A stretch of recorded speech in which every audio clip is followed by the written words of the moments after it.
नमस्कार, स्वागत है आप सभी लोगों का क्रैक द नट पे। जैसा कि आप लोगों को पता है कि अपना जो सीजीएल का एग्ज़ाम है उसकी जो डेट है वो आ गई है। 9 सितंबर से अपना एग्ज़ाम शुरू होने वाला है। तो यहाँ पर आज 10 अगस्त है, तो ऑलमोस्ट हमारे पास 30 डेज़ हैं। तो उसी की तैयारी के लिए कि रीजनिंग की स्ट्रैटेजी अब लास्ट 30 डेज़ में क्या होने वाली है। कुछ स्टूडेंट्स हैं जो क्लास में आ रहे हैं और बोल रहे हैं मैम हम लोग तो अभी पता नहीं था कि एग्ज़ाम डेट आ जाएगी, तो अभी तक तो हमारी पढ़ाई नहीं हुई है। ये तो एक आध स्टूडेंट ने बोला है, बाकी लोग तो तैयारी कर रहे थे। बट ऐसे कई स्टूडेंट्स होंगे जिन्होंने फॉर्म भर दिया है बट पढ़ाई नहीं की होगी, पढ़ाई शुरू ही नहीं की होगी, अचानक डेट आ गई है। तो ऐसे स्टूडेंट्स के लिए रीजनिंग में जो 30 डेज स्ट्रैटेजी है वो क्या होने वाली है अपनी, वो हम यहाँ पर एक बार डिस्कस कर लेते हैं। तो शुरू करते हैं अपनी 30 डेज स्ट्रैटेजी रीजनिंग के लिए। उसके पहले सबसे पहले हमें पता होना चाहिए कि एग्जाम में आने क्या वाला है। कई बच्चों को नहीं पता होता, या फिर कई बच्चे ऐसे होंगे जो सीजीएल 2025 एम कर रहे होंगे कि हाँ हमें 2025 के लिए तैयारी करनी है। तो कई ऐसे स्टूडेंट्स भी आते हैं, देखते हैं स्ट्रैटेजी कि कैसे हमें तैयारी शुरू करनी चाहिए। तो उनके लिए मैं सबसे पहले एक बार आपको जो एग्ज़ाम पैटर्न है वो बता देती हूँ, ठीक है। तो अगर मैं एग्ज़ाम पैटर्न की बात करूं तो रीजनिंग का, जनरल इंटेलिजेंस एंड रीजनिंग के आपके पास 25 क्वेश्चन आएंगे। हर एक क्वेश्चन आपका 2 मार्क का रहेगा, इसीलिए 25 क्वेश्चन कितने के हो गए, 50 मार्क्स के हो गए। तो आपको एक क्वेश्चन 2 मार्क्स का होगा और उसमें 0.5 जो है अपनी नेगेटिव मार्किंग होगी, यानी कि अपनी जो नेगेटिव मार्किंग है 1/4 अपनी नेगेटिव मार्किंग यहाँ पर रहेगी। इसके साथ साथ हमारे पास जनरल अवेयरनेस यानी कि जीके जीएस के क्वेश्चंस पूछे जाएंगे, क्वांट के और इंग्लिश के क्वेश्चंस पूछे जाएंगे। अब ये जो तीन है that is reasoning, GK and maths, ये आपको हिंदी और इंग्लिश दोनों में मिलेंगे। एंड इंग्लिश कॉम्प्रिहेंशन जो है वो केवल आपको इंग्लिश में ही मिलेगा, ठीक है। ऑल इन ऑल आपको 1 घंटे दिए जाते हैं इन सारे क्वेश्चंस को सॉल्व करने के लिए। 1 घंटे में आपको कितने क्वेश्चन सॉल्व करने हैं, 100 क्वेश्चन सॉल्व करने हैं। अब आगे चलते हैं। एग्जाम पैटर्न तो हमने देख लिया। अब सिलेबस बहुत ज़्यादा वास्ट है, पूरा देख रहे होगे स्लाइड पर पूरा सिलेबस लिखा हुआ है। तो यहाँ पर अगर मैं सिलेबस की बात करूँ तो हमारे पास verbal and non verbal reasoning दोनों के क्वेश्चंस पूछे जाएंगे, ठीक है। तो हमसे जो verbal and non verbal reasoning के क्वेश्चंस पूछे जा रहे हैं उसमें क्या क्या आता है, अगर हम यहाँ देखें एनालॉजी है, सिमिलैरिटीज़ एंड डिफरेंसेस यानी कि क्लासिफिकेशन के सवाल हो गए, स्पेस विजुअलाइजेशन हो गया, स्पेशल ओरिएंटेशन हो गया, problem solving, analysis, judgment, decision making, visual memory, बहुत सारे यहाँ पर दिए हुए हैं।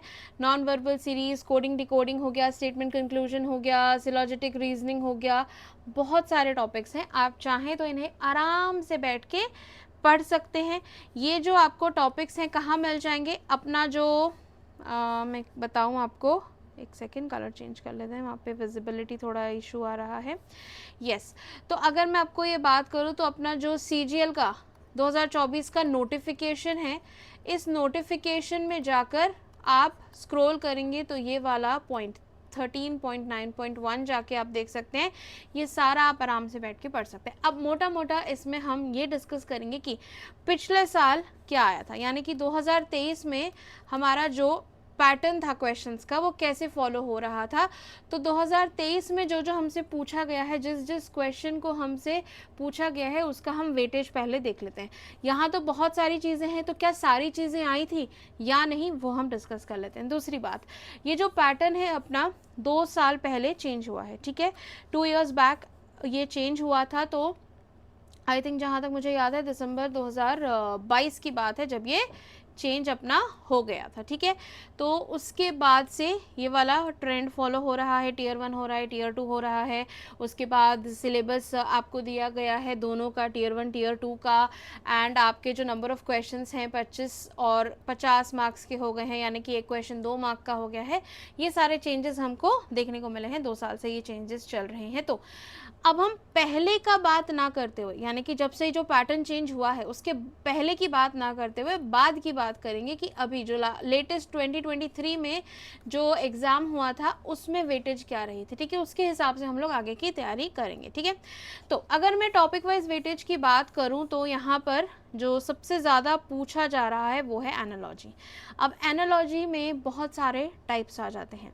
बहुत सारे टाइप का मतलब है हमारे नंबर बेस्ड जो क्वेश्चंस हैं। नंबर बेस्ड क्वेश्चंस कौन से, ब्रैकेट वाले, आजकल ये बहुत ट्रेंडिंग है। ब्रैकेट में यहाँ पे 3 नंबर होंगे, यहाँ 3 नंबर होंगे, नेक्स्ट वाले ब्रैकेट का 1 नंबर पता करना होगा, ठीक है। जो पैटर्न यहाँ फॉलो हो रहा है वही यहाँ पे फॉलो होना चाहिए, इसलिए एनालॉजी ये वाली हो गई, ठीक है। ये वाला आजकल बहुत ज़्यादा चल रहा है, ठीक है, चलन में है। एक और है नंबर बेस्ड एनालॉजी, कौन सी, A:2, B:2, C:D वाली। ये दोनों नंबर्स जैसे रिलेटेड है वैसे ही ये दोनों भी होने चाहिए। तो ये एक और टाइप हो गई। नंबर एनालॉजी में ही 2 प्रकार हो गए। अब इसके बाद जो सबसे ज़्यादा आ रही है वो तो मैंने आपको बता दिया, ब्रैकेट वाली आ रही है। इसके बाद हमारा क्या रह गया, इसके बाद हमारा जीके बेस्ड एनालॉजी रह गई। जीके बेस्ड एनालॉजी भी आपको पूछी जाएगी और लेटर बेस्ड एनालॉजी भी आपसे पूछी जाएगी। ये दोनों ही हमसे पूछे जा रहे हैं एंड बाकी नंबर वाली तो मैंने आपको बता दी। तो ऑल इन ऑल मिला के 6 से 7 क्वेश्चन बन रहे हैं। ये जो 6 से 7 क्वेश्चन बन रहे हैं वो कैसे बन रहे हैं, इसमें 4 के लगभग अपने हो जा रहे हैं, या फिर मैं कहूँ 3 से 4 क्वेश्चन अपने नंबर वाले हो रहे हैं, वो ब्रैकेट वाले, ठीक है। और फिर 1 क्वेश्चन या फिर 2 क्वेश्चन अपना हो जा रहा है लेटर बेस्ड वाला, 1 क्वेश्चन हो जा रहा है जीके बेस्ड वाला, ठीक है। तो ऐसा अपना स्प्लिट हो रहा है इसमें।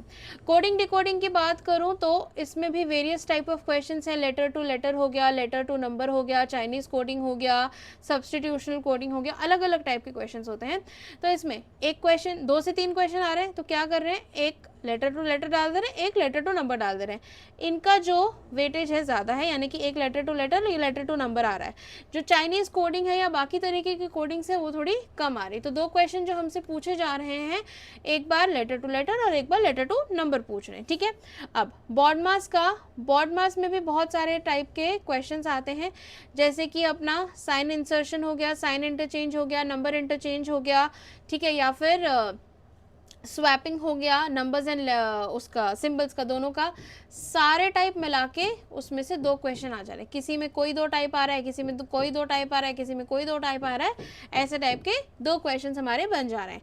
क्लासिफिकेशन की अगर बात करूं तो इसमें भी लेटर, नंबर, सारे टाइप के क्वेश्चन पूछे जा रहे हैं। एक लेटर बेस पूछ ले रहा है, एक नंबर बेस पूछ ले रहा है, या फिर इमेज बेस पूछ ले रहा है, या फिर जीके बेस्ड। तो इसमें भी 4 प्रकार होते हैं, GK based, letter based, number based और इमेज बेस्ड। तो इनमें से कोई भी पूछ ले रहे हैं। ज़्यादा जो पूछे जा रहे हैं वो लेटर और नंबर वाले पूछ रहे हैं, ठीक है। अब आ गई बात नंबर सीरीज़ की। नंबर सीरीज़ बहुत ही ज़्यादा इंपॉर्टेंट है। इसमें हमारे पास 2 क्वेश्चंस पूछे जा रहे हैं, ज़्यादा डिफ़िकल्टी लेवल नहीं है इसमें, ठीक है, तो आपको इससे घबराने की ज़रूरत नहीं है। Alphabet series, image based series. Image based series के भी 2 सवाल आ रहे हैं। कई बच्चे इसमें कंफ्यूज हो जाते हैं, कई बच्चे अभी भी पढ़ाने के बाद भी बोल रहे हैं अरे एग्ज़ाम में तो हम कंफ्यूज हो जाते हैं, समझ नहीं आता क्या करना है क्या नहीं। तो आपको इसकी थोड़ी ज़्यादा प्रैक्टिस करनी होगी, ठीक है।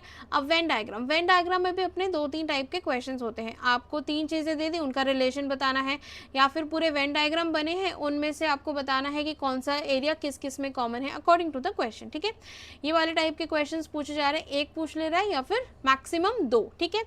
ब्लड रिलेशन की अगर बात करूं, एक क्वेश्चन आ रहा है कोडेड ब्लड रिलेशन का, ठीक है। कोडेड ब्लड रिलेशन हर शिफ्ट में आ रहा है।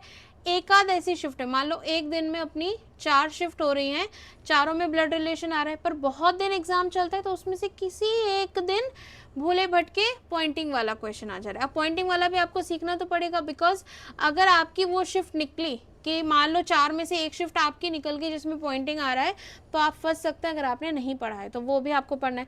सिलॉग्स का मात्र 1 क्वेश्चन आ रहा है, डिक्शनरी ऑर्डर का मात्र 1 क्वेश्चन। अब नॉन वर्बल रीजनिंग की बात करूं, क्यूब्स एंड डाइस का या तो 1 क्वेश्चन आ रहा है या तो आ ही नहीं रहा।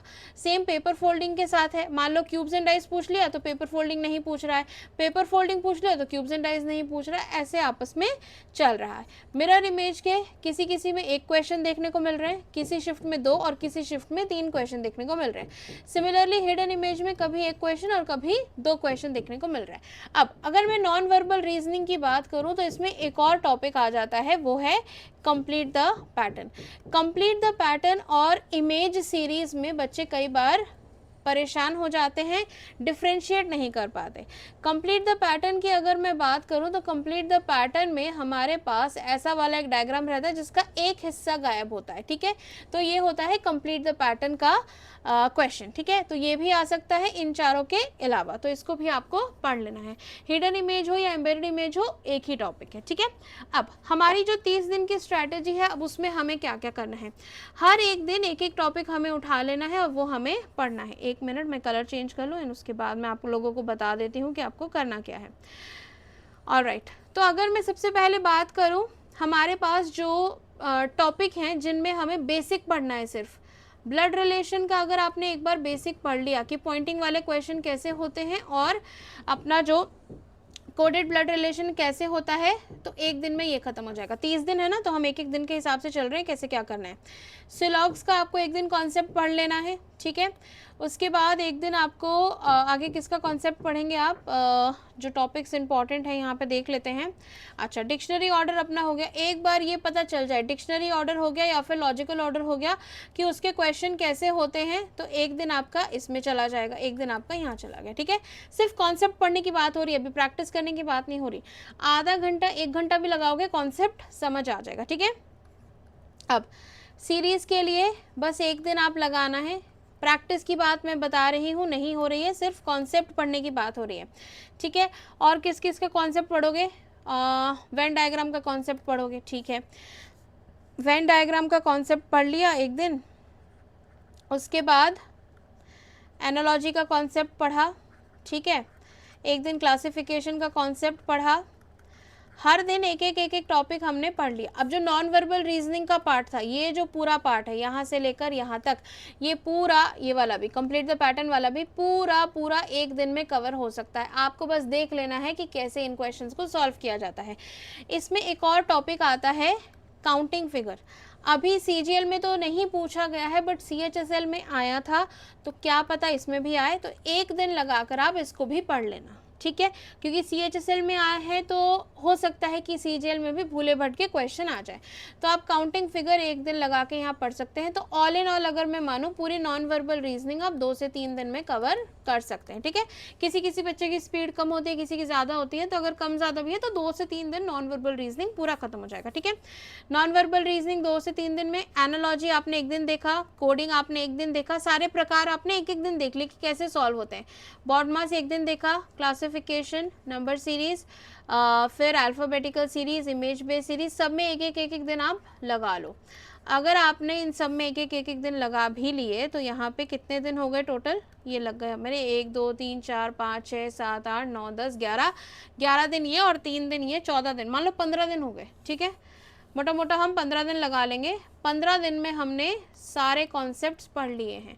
बाकी के 15 दिन, अब जैसे मान लो आज एनालॉजी हमने पढ़ी है, तो सिर्फ कॉन्सेप्ट पढ़ के तो छोड़ नहीं देंगे, 4 5 6 क्वेश्चन देखेंगे तभी तो समझ आएगा। तो इन 15 दिनों में प्रैक्टिस भी साथ साथ होती रह रही है। अगर मैं कहूँ आप रीजनिंग के लिए सिर्फ 1.5 घंटा भी दे रहे हैं ना दिन में, 1.5 घंटा काफ़ी है। पूरे दिन में 24 घंटे में से 1.5 घंटा दे दो। मॉक आप लगा रहे हैं, लगाना ही है। बाकी सब्जेक्ट्स आप पढ़ रहे हैं, पढ़ना ही है। सिर्फ 1.5 घंटा आपको देना है। मॉक में भी रीजनिंग की प्रैक्टिस हो जाएगी, वो अलग है इस 1.5 घंटे से, ठीक है। मॉक में जो जो क्वेश्चन देख रहे हो, जहाँ फंस रहे हो उसको इस 1.5 घंटे में अगले दिन निपटा दो। मान लो आज मॉक दिया, मॉक में आपको ये वाला कोई भी क्वेश्चन है समझ नहीं आया, अगले दिन जब आप वो 1.5 घंटे रीजनिंग को दे रहे हो, उस 1.5 घंटे में आपको देखना है कि ये वाला टॉपिक आपको कैसे हल करना है, ठीक है। 15 दिन ये हो गए। अब बाकी के जो 15 दिन हैं, जो ज़्यादा वेटेज वाले टॉपिक्स हैं, जैसे एनालॉजी हो गया, ये प्रैक्टिस बेस्ड है। प्रैक्टिस प्रैक्टिस प्रैक्टिस, चाहे आपने इस एक दिन में कुछ भी पढ़ा हो, प्रैक्टिस नहीं करोगे कुछ भी नहीं होगा। प्रैक्टिस वाले क्वेश्चंस बता दे रही हूँ। एनालॉजी हो गया, कोडिंग हो गया, बॉडमास हो गया, नंबर सीरीज हो गया, बस यस, ये कुछ टॉपिक्स हैं। और नंबर बेस्ड क्लासिफिकेशन, जहाँ जहाँ नंबर आ रहे हैं उसकी प्रैक्टिस बहुत ज़रूरी है। आप लोगों ने सुना होगा मैथ्स के लिए सब लोग क्या कहते हैं, प्रैक्टिस से ही होगा। मैथ्स ऐसे समझ नहीं आती, कॉपी पेन लेके बैठना होगा। मैथ्स में क्या है, नंबर्स हैं। तो यहाँ पर भी एनालॉजी हो गया, कोडिंग हो गया, बॉडमास हो गया, नंबर सीरीज हो गया, सब में क्या है, नंबर्स हैं। तो जहाँ जहाँ नंबर है वहाँ वहाँ आपको जो प्रैक्टिस है बहुत ज़्यादा रखनी होगी, ठीक है। बाकी सबकी प्रैक्टिस कम भी करोगे चल जाएगा, इनकी प्रैक्टिस सबसे ज़्यादा करनी है और इनका वेटेज भी ज़्यादा है, तो ज़्यादा प्रैक्टिस ज़रूरी है। जब आप ये 15 दिन लगा रहे होगे पढ़ने में, आपको पता चल जाएगा नंबर कहाँ कहाँ आ रहे हैं। नंबर यानी कि जो ये नंबर एनालॉजी है या फिर कोडिंग डिकोडिंग है, फ्रॉम लेटर टू नंबर या फिर बॉड मास है, उनमें जो नंबर्स आ रहे हैं वो वाले टॉपिक्स आपको मार्क करके रखने हैं कि जो बाकी के 15 दिन हैं इनकी बस मुझे प्रैक्टिस करनी है। जहाँ क्वेश्चन दिखे कॉपी पेन लेके बैठ जाओ, सॉल्व कर दो, कॉपी पेन लेके बैठे रहना है, सॉल्व करते रहना है, ठीक है। ये 1.5 घंटे अगर आप सॉल्व करते रहोगे, स्पीड और एक्यूरेसी एकदम एकदम एकदम आसमान छू जाएगी, ठीक है। पहला फोकस आपको किस पे रखना है? एक्यूरेसी पे। एक्यूरेसी अगर बढ़ती चली जाएगी तो बाय डिफ़ॉल्ट स्पीड बढ़ती चली जाएगी। कई बच्चे होते हैं स्पीड पे फोकस रखते हैं, उस पे फोकस नहीं रखना है। एक्यूरेसी पे फोकस रखोगे तो स्पीड खुद ब खुद आएगी। समझ आई बात? तो आपको जब भी प्रैक्टिस कर रहे हैं, सबसे पहले तो आपको क्या करना है, सबसे पहले जो आपका बेसिक है वो क्लियर होना चाहिए। किसी भी टॉपिक का बेसिक के बाद प्रैक्टिस होनी चाहिए, प्रैक्टिस से आपकी एक्यूरेसी आएगी, एक्यूरेसी से आपकी स्पीड आएगी और स्पीड से खुद ब खुद सिलेक्शन हो जाएगा। समझ गए बात? समझ ही गए होगे, समझदार जो हो, ठीक है। तो अब हमें ये सब करना है। ये आपके लिए टॉपिक वाइज 2023 का वेटेज मैंने दिया था। अब कल मैं आप लोगों के लिए क्लास लेके आने वाली हूँ SSC CGL 2023 previous year paper discussion करेंगे। कुछ बच्चे कह रहे हैं लास्ट 5 ईयर के भी पेपर करो, करेंगे, वो हम नेक्स्ट वीक करेंगे। पहले मैं चाहती हूँ आप ये देखें जो लेटेस्ट ट्रेंड चल रहा है वो क्या है। अब अगर लास्ट 5 ईयर के होंगे तो आपको जो अभी का ट्रेंड है वो समझ नहीं आएगा। इसके लिए पहले 2023 का ट्रेंड हम समझेंगे कि 2023 में कैसे कैसे क्वेश्चंस आए थे, फिर उसके बाद नेक्स्ट वीकेंड जो है हम लास्ट 5 ईयर का कर लेंगे, जैसे हम पूरा कवर कर सके जो भी पिछले 5 सालों में हुआ है, ठीक है। अब ये क्लास कब होने वाली है? संडे को 11 अगस्त को सुबह 11 बजे। तो 11 पे हम लगाएंगे 11 का तड़का। एक और एक 11 होता है ना, तो हम 11 + 11 करेंगे और ज़्यादा महान हो जाएंगे, ठीक है। ऑलराइट, तो इसके बाद जो मेरी यूजुअल क्लासेस हैं वो कब चलती है? मेरी जो यूजुअल क्लासेस है मंडे टू फ्राइडे चलती है सुबह 11 बजे। और ये जो 11 बजे क्लास होती है अभी किसके लिए चल रही है? स्टेनोग्राफर के लिए चल रही है। एसएससी स्टेनो का अपना एग्जाम आने वाला अक्टूबर नवंबर में, उसके लिए चल रही है। इसका जो लिंक वगैरह है मैं आपको कहाँ पे शेयर करती हूँ? अपने Telegram channel @Neha ma'am reasoning पे शेयर करती हूँ। तो आप मुझे जाके सर्च कर सकते हैं @नेहा मैम रीजनिंग पे। लाइव क्लासेस के लिंक आपको यहाँ मिल जाएंगे, पीडीएफ भी मिल जाएगी और आप डाउट वगैरह भी मुझसे वहीं पे पूछ सकते हैं, ठीक है। चैनल को सब्सक्राइब करना ना भूलें। यहाँ पर आप चैनल को सब्सक्राइब कर लीजिए। चैनल का नाम है क्रैक द नट। अगर आप इस चैनल को सब्सक्राइब करते हैं तो ऐसे ही अगर कोई भी वीडियो आती है, आगे चल के अपने बाकी भी एग्जाम्स आएंगे, एमटीएस आएगा, जीडी आएगा, स्टेनो आएगा, सबके लिए अपनी क्या क्या स्ट्रैटेजी रहनी चाहिए वो हम लोग यहाँ पर डिस्कस कर रहे होंगे। तो ज़रूर से चैनल को सब्सक्राइब कर लीजिए। अब मिलते हैं हम लोग अपने सेशन में। आपको टाइम याद रखना है, संडे 11 अगस्त 11 बजे, ठीक है। 11 अगस्त को लगेगा 11 का तड़का। मैं चाहती हूँ आप लोग ज़्यादा से ज़्यादा इस सेशन को शेयर कर दो और ज़रूर से मेरे साथ कल जुड़िएगा मेरे नए चैनल क्रैक द नट पे। Thank you for watching. मिलते हैं अपने क्लासेस में। Thank you.